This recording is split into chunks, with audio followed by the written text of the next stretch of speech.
Hello, this is going to be my exact DM script that I've used to close editing clients. And I know this works because I've used it to get people all the way from when I first started at around 5, 10, $20. And it's the same structure that I've used since then for $1,000 plus per video clients. And yeah, when I was younger, I used to be an extremely quiet kid. And I remember going into college, so when I was around 16, 17 years old, that's how old you are in college in the UK. And I see all my friends in this new college suddenly meeting new people. Some are getting girlfriends, some are like meeting other guys in different classes. And here I was, not able to sort of break out of my old friend group.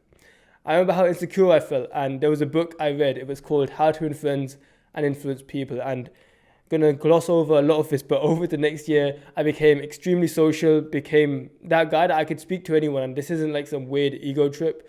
Just genuinely, I felt more comfortable. And right now, I'm able to speak without stuttering. I'm able to speak without feeling insecure. And yeah, I was just able to make a lot more friends. It's weird how in hindsight, I look back to that period of my life where I was gaining the most social skills, being able to speak to people in my real life.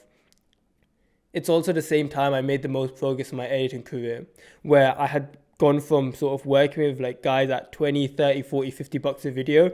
And during that time, I got to around 600, 700 per video. I've gotten higher now, but during that period was my biggest period of growth.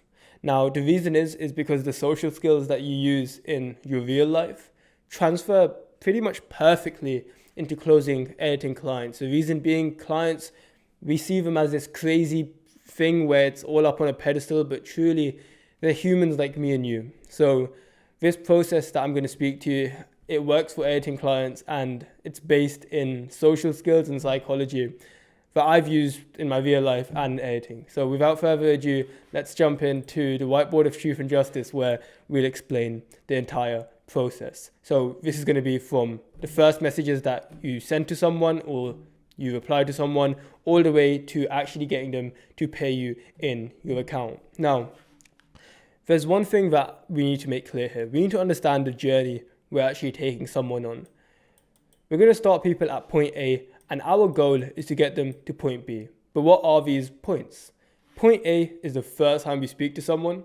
Point B, being the end goal, is someone has actually paid us into our account, meaning we have actually gotten them as a client. Because here's the thing, someone can promise you that they're going to work with you, but until money has been sent into your account, they're not really a client. Because I remember how many times I had spoken to people and I had asked them about what style they want. I had agreed to work with them. They've even sent me the footage, all of this stuff. And then we don't end up working together. As in, they just end up ghosting me, etc., etc. My goal for you isn't just to get into conversations. My goal is for you to actually close people. So let's talk about that.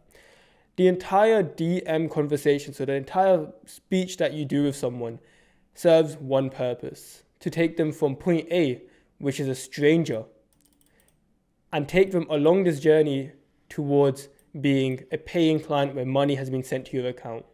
Because how many times have you been ghosted when someone promises you a video? Probably quite often. How many times have you been ghosted after someone's paid you already? Probably never. So our goal is to get payment secured. Now, when someone's a stranger, this is what we're going to call the initial messages. Now, the initial message is either, if you're doing it for outreach, it's you actually sending someone like, hey, I'm trying to work with you, whatever. And this also applies to inbound. So you've got outreach, which is you're going to someone. Inbound, someone coming to you. Now, just because someone comes to you doesn't mean they're a client. Once again, until they've paid, they're not a client. It is easier to close inbounds because there's more intent, but this process works for both outbound and inbound. For full transparency, most of my career was built off of outreach / inbound / outreach or outbound, sorry, and then inbound. There were a few. So this process works for both. The initial messages, which is the first thing you send, where you're just trying to get a stranger to take this next little step. There's not a exact opening message that you can use. Now, there are rules that you should follow, because here's the thing. I can tell you the perfect outreach message. I can tell you how to respond in the perfect way. But the truth is, what you say doesn't really matter. As long as what you're saying is concise and it shows intent, you're totally fine. Now, let me explain what these means. The first one, concise. I used to be that guy that would send paragraphs and paragraphs and paragraphs of text where I was explaining how I'll maximize this guy's retention, and I've worked with this many people, and I'll make his visuals look engaging. I used to say all of this stuff in a message, but here's the thing. If you send someone a Chinese wall of text, it's like you're probably not going to get a response, because here's the thing. The human brain is optimized for speed, it's optimized for minimum effort. And now when this client is taking a shit and he's checking his Twitter DMs for the first time, and he sees a huge wall of text, probably not going to read that. It's the same reason why I don't have blocks of text on this video, because you're not even going to be reading that block of text. But if I write 1-2 words, that's when you'll see it. So writing, maybe, honestly, I like to have maybe a couple lines max. My rule is if something takes more than like 3-4 lines, dude, you are pushing it. Something should you should have sentences which preferably don't even bleed over to the next line, so they don't go over the next line. And also, whenever you do need to write more than that, try to have it either in paragraphs, meaning you've got sort of one sentence and then leave a line, another sentence. That's usually the longest my message will ever be. And if you do need to write more, send this message and then send the next one after that. So you split the messages. It just makes it easier to digest. And when people can digest your messages, they read it a lot more often. So being concise. Now, the second part of the initial message is showing intent. Now, I cannot tell you how much it pisses clients off, and this is coming from first-hand experience. You have no idea how much it pisses people off when they just say things like, hey. Because here's the thing, in real life, if you saw your friend in the park and you just saw him randomly and you're like, oh, hey bro, how's it going? That's normal, because he's going to reply instantly, and then you can say, oh yeah, what are you doing in the park? And that conversation will flow. The mannerisms that happen online are slightly different to what happen sort of in real life. So saying, hey, how's it going? It's normal in real life, but online, where the communication cycle, it's normal for someone to take a few hours, a day to see that message. What are they going to respond? It's like, hey. Like, that's all they can respond back. In fact, there's this funny website called nohello.net, where it just takes the piss out of people that type like this, where they just say, hi, and then they wait for a response. Because here's the thing. If you just say hi and then straight up ask your question or ask what you're looking for, people can respond a lot quicker and it doesn't annoy people as much. So don't be the hey guy, don't be the hey what's up guy. Just show intent. Intent meaning you just be open, because everyone's being sold to, everyone's being outreached to, and that's normal. But the thing is, if you're trying to hide it, it's like, it just seems a little bit shitty. So when it comes to intent, how direct you are depends on their level of awareness. Now, thinking if I should get into this, we'll get into it. It's a little deeper topic. There's something called Eugene Schwartz. I'm just going to write his initials. Eugene Schwartz levels of awareness. This is like a marketing thing where pretty much everyone in relation to you and your business and your service will be on a spectrum, meaning some people are brutally unaware and some people are most aware, meaning they are basically raving to work with you. Now, along the spectrum, you have different levels, meaning you have unaware, you have problem aware, you have solution aware, you have product aware / service aware, and then it's most aware. Now, the titles, the headings, don't completely agree with them, but you can take this as you will. It's one of the principles of marketing, right? Unaware is basically people who have no idea that they even have a problem. They just are going about their lives. It's a client, it's a creator who doesn't even know that he wants to grow his channel, doesn't even know that he has bad visuals. He's completely fine. Slightly above that is problem aware. Now, this is a creator who thinks, okay, I have bad videos. My videos don't look good. My retention is bad. My sound design is too loud. They are problem aware. They know that the problem exists. Now, a level above that is the solution aware people. So someone who says, hey, I have the problem of bad visuals. I need to hire an editor. So they know that the solution to what they need is an editor. So they already know the solution. Now, product/service aware is someone who knows that you are an editor that solves that problem. So they can say, if someone was service aware of me, they would say, okay, not only do I know I have a problem with my visuals, but they know they also need an editor, and they also know that I am an editor. Now, most aware is someone who is pretty much service aware, but a level above that. They're even closer to you. So, oh, I have a problem of visuals. I need an editor.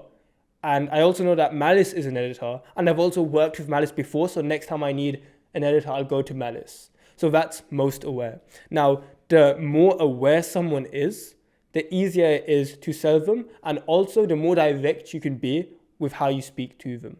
Because here's the thing, it is pretty easy to get someone who has already worked with you. And then when they're looking for an editor, you just be like, yo, so you're looking for an editor, let's jump into it. Pretty easy. Now try doing that with someone who pretty much is unaware that they even have a problem. They think their channel's going fine. Try to sell them on the fact that they need an editor, and more specifically, they need you, and more specifically than that, they should pay you. Pretty hard to sell someone when they've got their head stuck up their ass where they don't even think they have a problem.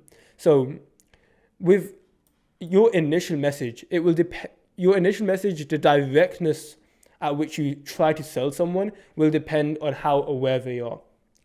This is why I recommend people. It is easier to just look for people first who are already looking for an editor, for people who are already solution aware or higher, because you'll just be able to have such a higher conversion rate on them. Rather than trying to convince someone that they have a problem, hey, I'm going to maximize your retention. It's why that stuff usually doesn't work, because you're trying to tell someone who doesn't even think they have a problem, you're trying to convince them they have a problem, and then try to say that you should be paid for basically introducing a problem to their life. That's why, honestly, just staying in this section mostly, where you find people who are already looking for an editor. I've spent honestly my entire career doing that. I've maybe outreached to 2 people out of like 5, 6, 7, 800 plus. Only 2 of them were like in this area with problem aware. I'll never go to unaware, that's just stupid. But people who are already looking for an editor, who already know about me, or if they've already worked with me in the past. Now, your initial message, what does this look like in practice? It's something like, hey, so you're looking for an editor, would love to work with you. Or the exact words you use aren't important. What's more important is you're concise, you give your intention clearly, and the more warmer you can go, the more aware the person is, the easier it is to be direct and not look like an asshole about it. So that's the initial message. Now, once you do the initial message, all you want is someone to show interest. Now, a lot of people make the mistake that they see this A to B sort of concept, or they have that A to B concept in their mind, where they're trying to turn someone from stranger to client. But they think that all you need to do is go from stranger to client in one step. So their first message is, hey, here's the thing, I charge this much, is that cool? But the thing is, you are a stranger to them as well. And that's completely normal, because, I mean, they haven't heard of you, and that's normal. Even if it's an inbound, they've probably only seen like a little bit about you, they don't know much. So trying to get someone to pay on the first message, pretty difficult. All we want is them to show interest. It's why we say something like, are you interested? Or does that sound good? Is that something that would work with you? It's why we ask questions like that, rather than let's go for it straight away. We can do that later in the close, but we'll talk about it in a second. So the initial message, we're just trying to get a response, even if it's a thumbs up emoji, even if it's a for sure, or yeah, can you show me your work? Any message like that, that's all we're looking for. Once you've got that initial message down, all you need is honestly like a few percent to actually respond. Now, this is the beauty of volume, where pretty much at each stage from A to B, you're going to lose some people, which is like maybe out of 100 people that you get to send the initial message to, maybe 10 to 20 will respond. if your initial message is good. Then once you do that, each stage you're going to drop off, and the whole point is just to get to even 1 to even 5 that actually end up working with you. Because let's be honest, you don't actually need more than a few clients at a time. A lot of people are scared of getting rejected. But if every single person you message said yes, you probably wouldn't be able to handle it. So don't worry about losing people. Now, once you've sent the initial message, the rest of getting someone from A to B, we're going to use a technique called threading. Now, this is something I learned when I was learning social skills and I was trying to become more social in person and be able to small talk. Because what I used to be like was someone like my auntie or my uncle would ask me a question like, oh, how's school going? And I'd say, good. And then they would just stare at me. And then when I had friends and they would be like, oh yeah, I saw you went to that place. I'm like, yeah, I did. It's like, what are they supposed to respond to that? So threading is essentially where when someone tells you something, you take what they've said. So you say, oh yeah, I did. Or, yo, I appreciate that. And then you ask them something. You thread the conversation. It's like you accept and then you throw it back to them. It's throwing the ball back in their court. So it's something like this where someone says, oh, how's it going, bro? And you say, oh, good. What about you? And then they say, oh, pretty all right. I mean, so this person would thread by saying, I saw you were in that restaurant yesterday on your Instagram story. How was it? And you say, oh, it was amazing. Have you been there before? And then do you see how you respond? And then ask the question back to them. Now, you as the editor, the person that is trying to sell something, have the responsibility of threading. You cannot place the responsibility on the client, because if the client is ultimately the person that's paying here, and while it is in their benefit if you actually care about the client and you're going to do their edit well, for you to turn them into a paying client, they're not going to take reign of the conversation themselves. You have to be the one actually moving the conversation towards payment. Now, when it comes to moving the conversation along, you need to keep the end goal in mind. This is one of the 48 laws, I believe, in 48 laws of power, with always start with the end in mind. I think that's the thing. I may be quoting the wrong book, but always start with the end in mind, where you need to go into a conversation realizing, sure, you're here to be a nice person, but you're not here to just have a conversation. You're not here to just talk. You're not here to make friends. You're not here to wait 5 days just to see if someone's interested. You're here to get payment. You are here to give a service, an amazing service at that. And you want to get paid for what you do.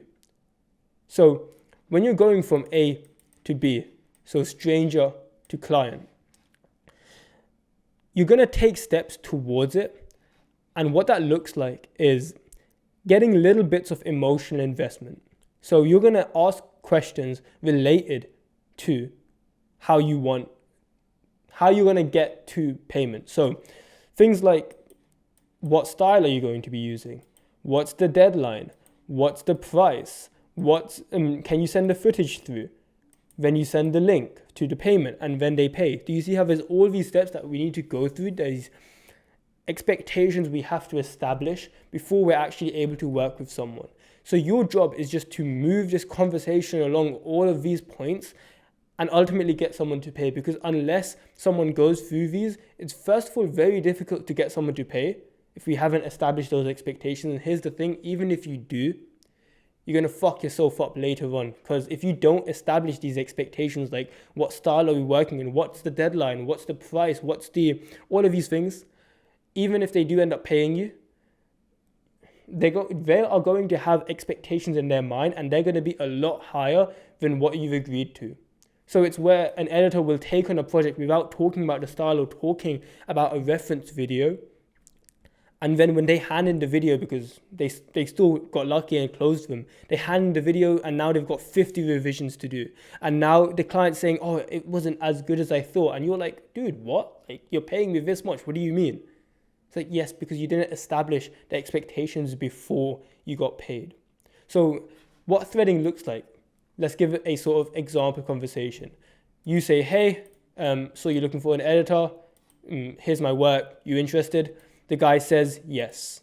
Now, most clients are shit at having these conversations. The reason being, honestly, just most people are horrible at holding conversations, just like I was when I was terrible with my social skills. I'm not the best now, but gotten a lot better because I'm an idiot and I had to consciously think of these. So most clients will say something super simple like yes. They don't thread. It's your responsibility to thread and lead the conversation from the front. So you say something like awesome. You give a confirmation statement. Awesome. Got you. Understand it. Got it, bro. All of these statements are confirmation statements where you acknowledge what the person has said. Awesome. And now you move the conversation and thread onto the next stage, which is something like, I saw your channel. Do you have a style in mind, or is it going to be the same as what we're currently doing? Pretty much you're just threading it on to find more information. Now, the reason I'm not going to give an exact message here is you have to apply this to context. So if someone is super aware where they already want to work with you and they say, imagine this is an inbound where someone says, hey, I saw your work. You're trying to work together. You would say, oh yeah, awesome, dude. I saw your channel linked on your profile. I'm going to assume it's in the same style as that. So do you see how if someone had their channel linked, you would say that. If someone doesn't have their channel linked, you would say something different. You got to apply some context here. But generally it's confirmation, acknowledge the fact what they've just said, and then ask them a question. And now they're going to respond with something like, well, respond to whatever you ask. So if you asked, is it in that style? They'd be like, oh, yes, it is. Now, some people will say just yes, and some people will explain more, saying, yes, it is, blah, blah, blah, blah, blah. Can you do that? And then you'd be like, oh, yes, I can. What if you can't? Well, sometimes you genuinely can't, but here's a side topic. A lot of the time, it's worth taking on projects outside of your capacity right now, because that's how you actually learn. Besides the point, but pretty much, they sometimes will ask a question and you need to answer it. So acknowledge, basically appreciate the fact that they've just said that. And now you need to ask, guess what? A question. You need to thread. Oh, got you, bro. I can totally do that. Do you have the footage ready? Or when do we need it done by? Is this something you have ready to work on now? Do you see how you're moving the conversation along this A to B path? And you're just setting expectations closer and closer to payment. Now, here's the thing.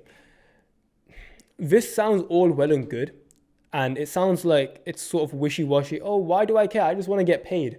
You asking these type of questions maximizes the likelihood of you getting paid. Here's why. Humans, I was going to say the word suffer, but we have a heuristic, which is essentially commitment. We have a commitment bias, which basically means once we've committed to something, we're a lot more likely to continue with it in the future. We're more likely to commit to something even if we've sort of slightly started it. Let me give you an example. If you were telling yourself you're going to be on a diet, now, if you've pretty much, this is sort of a negative example, but if you told yourself you're on a diet and you said you're never going to eat chocolate again, and now you see a box of chocolates. You use your willpower, you don't have any, but now suddenly you tell yourself, okay, I'll just have one. Now you have one, and let's be honest, it never ends up actually being one. You have let a slight bit in, and now you've committed. So that's commitment bias. Or you tell yourself that, let's say, you had a phase where you wanted to get into boxing. Now, you buy the boxing gloves, it's a lot more likely that you're going to go boxing a lot more often. Or you say that basically you weren't going to go outside and you told yourself you're going to lock in, but now you told your friend that you want to go out. He asked you if you want to come, you said sure, and now you feel a commitment to actually going even though you have work to do. Once we've agreed to something, or once we've sort of shown emotional investment into something, we're a lot more likely to commit to it. Now, when someone tells you the style that they want, when someone tells you the vision for their channel, that's another question I really like asking. Where do you want to take the channel? What's the goal with it over the next year?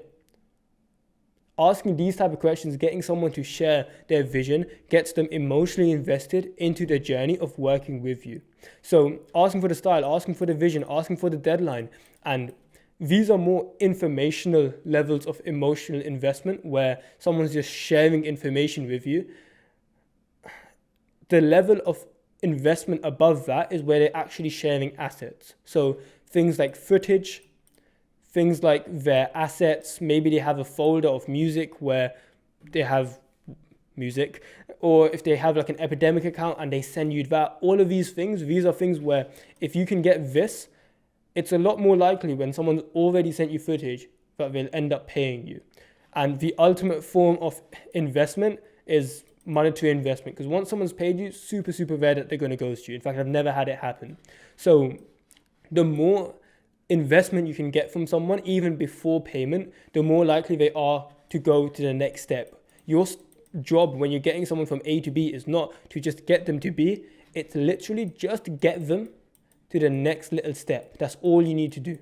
You just need to get them to first reply. That's the only job when you're starting. Then now you need to get them to talk about their actual channel. Now you need to get them to share the footage, share the assets. Now you need to get them to pay. Now, do you need to do these things? Honestly, if you want to go through the process properly, I would say yes. But let's say you go through these first initial sort of expectations, and now you want to, price is in here as well, by the way. So once you price is one of those things that can come in and out. In fact, let's talk about this. Price, you want to always discuss before you actually work with someone and get paid. You can either do it after you set things like the style, the vision, the deadline, all of these things, and then give the price, or you can do it after getting the footage and the assets. Now, the reason we never do it before, where we say, oh, my average price is 5 to 100 or 100 to 150, you never say that, because either the work is super easy and the guy's going to feel like he's getting fucked over, which you can charge a lot for easy work. I've done it before, but you want there to be a reason for it, and I'll explain how to do that. Or the second case scenario is the work is super hard, but you've already sort of given your prices. You've basically like taken all your clothes off already. And if the work is super hard, you no longer have any leverage to say, well, I want to charge 500, I want to charge 1,000 for this. So you always want to set the expectations first. And the way you frame it, when someone asks for your payment, for your prices, you say, it depends a lot on the video. What style do you want it in? So do you see how you've acknowledged? Ask the question, you threaded. And once you have enough information, that's when you can say, got you, dude, really appreciate you telling me all of that. For a video like this, I normally charge insert number. Is that all good? Now, the actual number doesn't matter. In all honesty, this works at $10, this works at $100, this works at $1,000, this works at $2,000 a video. I've done it all. Now, the reason that you structure it like this and you give price after you sort of get more of these things is because now you have a reason you're charging that. So if you just randomly said you want to charge any number, it feels sort of unsolicited. But if you can if you want to charge a higher amount, or even what you are charging now, and you've already had this whole conversation beforehand, even without you saying, oh, considering all of these things, I charge X, even if you don't say the considering all these things, if you just gave your price after you established these expectations, the client assumes that, oh, he must be considering all of these things, makes sense why he's charging that. And now if someone says yes, which they're a lot more likely if you go through this process, awesome, then you say, cool, do you want should we get payment sorted now so we don't have to worry about it? Or, awesome, do you have, if you hadn't got the footage already, do you have the footage already? I can start on it tonight. Now, you basically want to minimize the time delay, meaning this A to B process, the perfect world is you get it instantly, but obviously that doesn't happen. The worst case scenario is it takes an infinite amount of time. So pretty much this is the best case, this is the worst case.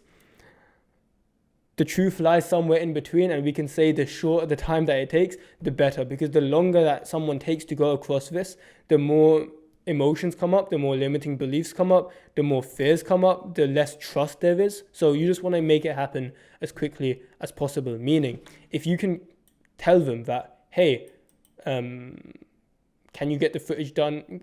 When would the footage be ready by? No rush, whatever. You can say no rush, but really and truly, you want it fast as possible. Instead of saying, can you send it next week? You ask, would tomorrow or the day after be better? Like, would today or tomorrow be better? And it basically forces them to pick one. It gives them an illusion of choice, but really and truly, you're getting what you want either way. So that's pretty much the entire process I use to close people. And in fact, let's talk about objections as well. Objections are where someone says like, oh, you're too expensive, or I can't afford that right now, or I want to do pay after. I don't ever do pay first. Now, these are things where you need to understand that just because someone objects doesn't mean they're not going to buy. You can never take an objection at face value. When someone says they can't afford something, you need to get out of your head that they can't afford it.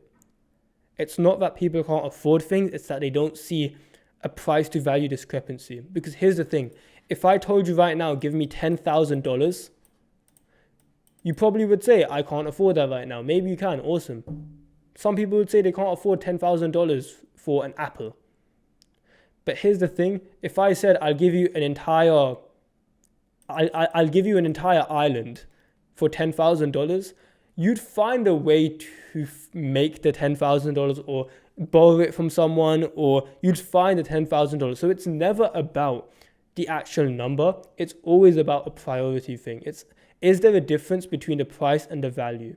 So when someone says they can't afford it, don't ever see it as they actually can't afford it. Because if someone's saying, hey, I can't afford $500 a video, $400 a video, if their mum was dying and the operation had to be paid tonight and it was $400 or $500, they'd find the money. So it's not about the actual, I know this is the natural extreme, but it's not about the actual number. They just don't see the value in your rating right now.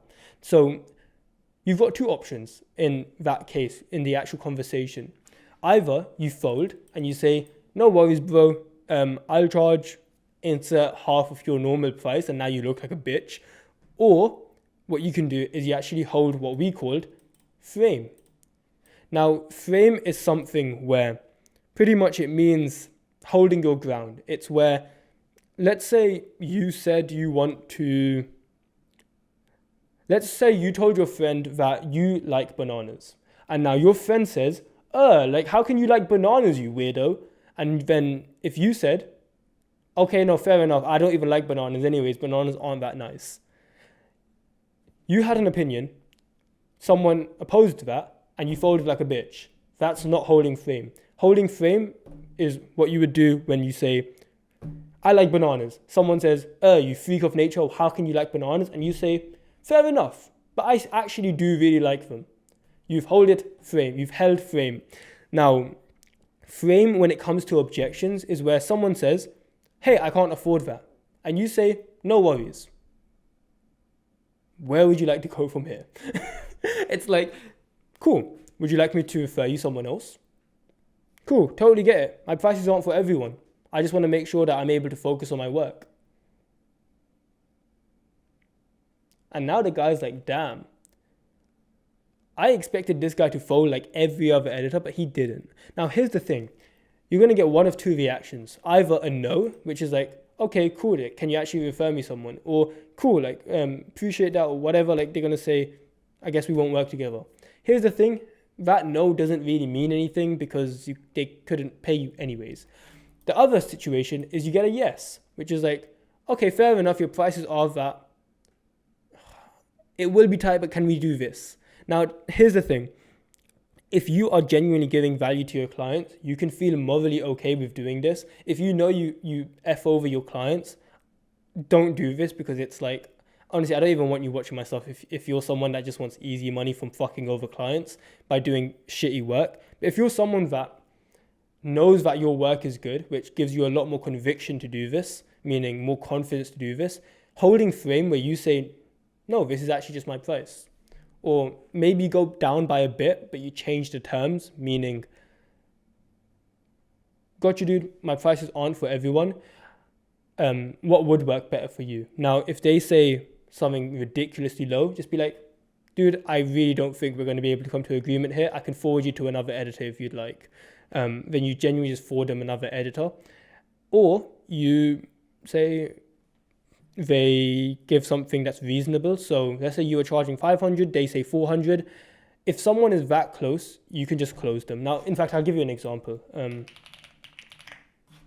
me bring this up.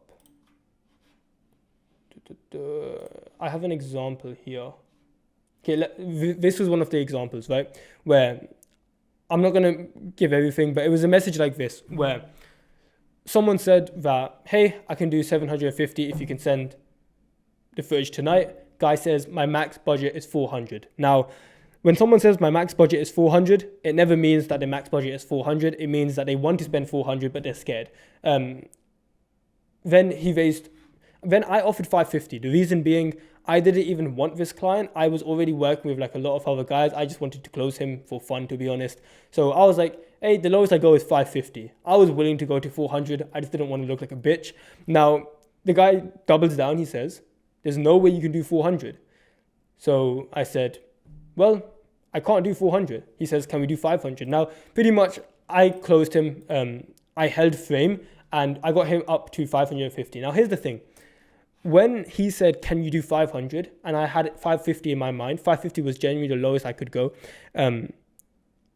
When he said 500 and I knew I wanted 550, I offered 550, he offered 500. It was like, if I said yes to that,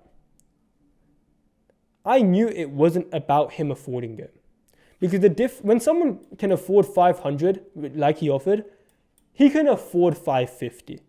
This is just him being cheeky. Now, you need to be able to understand when is a client being cheeky and when are they actually not able to afford it. For me, going to £750, which is about, I think like 900-ish or like $1,000, it is completely reasonable that someone can't afford $1,000 per video. That I can actually understand. So that's when it's like, to go from like 1,000 to like 500, I'm like, okay, fair enough. Like this guy probably actually can't afford 1,000. But to go from 500 to 550, I'm like, I know you can afford it. You're trying to be cheeky, like a cheeky bastard here. That's where if I folded, I would look like a bitch. But if I held frame, that's where he would actually respect me a lot more. Now, I actually did close this guy at the price I wanted because I held frame. Now, that's how you handle objections. And yeah, pretty much that's how you handle it. I would go into how to reactivate someone when you get ghosted, because even with all of this, you can still get ghosted. That's a whole process on its own that I can't be bothered explaining right now because it is a lot more in depth. But yeah, that is basically how you close people from A to Z. You go through this process, and then when they get the price, and then you need to get them to agree to the price. Now, it's important to mention here, you can never get someone to agree with what you say. You need to get them to come to the logical conclusion themselves. So you actually need someone else to be able to say, send me your Stripe or send me your PayPal, or okay, that's fine. You need them to verbally agree, not verbally, for them to actually show their agreement before you send the payment link. Because if you just send a payment link out of nowhere, it becomes very much this me versus you, me trying to take from you. But when it becomes them agreeing to pay and then me giving them the link, it feels more like I am just helping you do what you already want to do. Do you see how there's a different vibe than me trying to take from you? It's I am helping you give. Like I'm helping you do what you already want to do. So you need them to say like, yes, let's go for it, or for sure that works. You need them to make that statement. It has to be explicit and in their messages so that they feel, once again, a confirmation bias, a commitment bias when they have already said something. So that's the entire process. Hope you found this useful. You can like, subscribe if you want. I have a link in the description if you do want to learn more about this, but honestly, this I just hope was useful for you no matter what. So hope this was all right with you. Take care.